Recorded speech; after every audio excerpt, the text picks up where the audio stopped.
So you started the Rank and Rent in 2018. You did a lot of backend, which is great. It's going to serve you really well because you went straight under the hood and checked how everything works on the back end, the engine and all that stuff. And then later on, you became consumer facing and you started doing the actual sales and the hooking and putting on the pressure and all that stuff. Is it any different? Like when you're dealing with these business owners, because I know there's guys and there's girls in the group, do you see any difference between your approach and Nick's approach or Kyle's approach? Like, do business owners treat you any different as opposed to like Kyle or any of the boys in the office? Unfortunately, they do sometimes, but I just act like it's not an issue to me. Yeah, yeah. Because it shouldn't be, and it shouldn't be any different. So I just continue acting like it, and they get used to it quick. And I'm not worried about you because you're a boss. Like you don't take shit. But at the same time, business owners are flaky. Like I had two flakes just yesterday. So I can only imagine how some business owners can be like towards a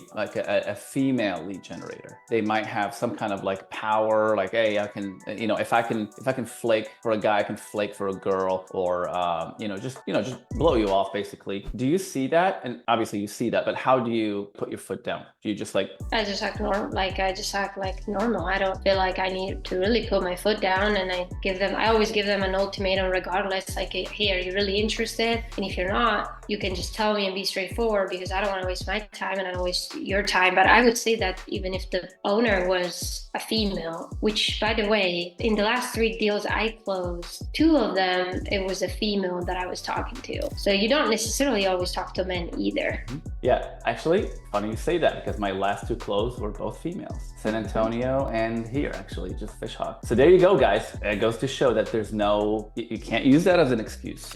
Business owners treat me different because I am fill in the blanks. I had that. Like, yeah, my name is Mahmoud. I'm like, what? Sounds a little spammy. Kind of sounds like Mohammed. I've had that happen, but I internalized it and it became kind of an excuse. He didn't want to talk to me because he's, racist or whatever. I'll just pull that African card out of my back pocket. Not anymore. This is a definitely no entry barrier. Anyone can get in. You can be whoever you want. If you follow this process, you will win. It doesn't matter who you are. So what are some of the challenges that you hit early on? For me personally, it was the phone, and it still is. What are some of the challenges that hit you early on with Rank and Rent, and then you kind of in the process of overcoming them right now? Yeah, I would say the same thing. And it's not because like I'm embarrassed. I just do not enjoy it. And that's why I didn't originally. That was why that recorded cold call was also hard, because I genuinely do not want to do sales. That's why I never did sales.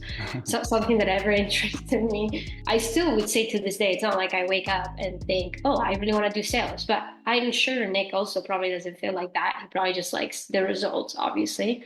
Mm-hmm. There might be some people that really enjoy it. I know that there is some because I've talked to some, but yeah, it's just not something that I really like. I don't love like reaching out to people that much. I'm not super outgoing all the time. So I would say that was the hardest, just dealing with someone. This sounds kind of mean, but I mean it in a positive way, just having to interact that much. And obviously you can't be lazy. You need to put on a face, being nice and all of that. And yeah, I would say that was my biggest, just having to go out of my comfort of not having to have that much interaction with people and just sitting, and building my site and stuff like that.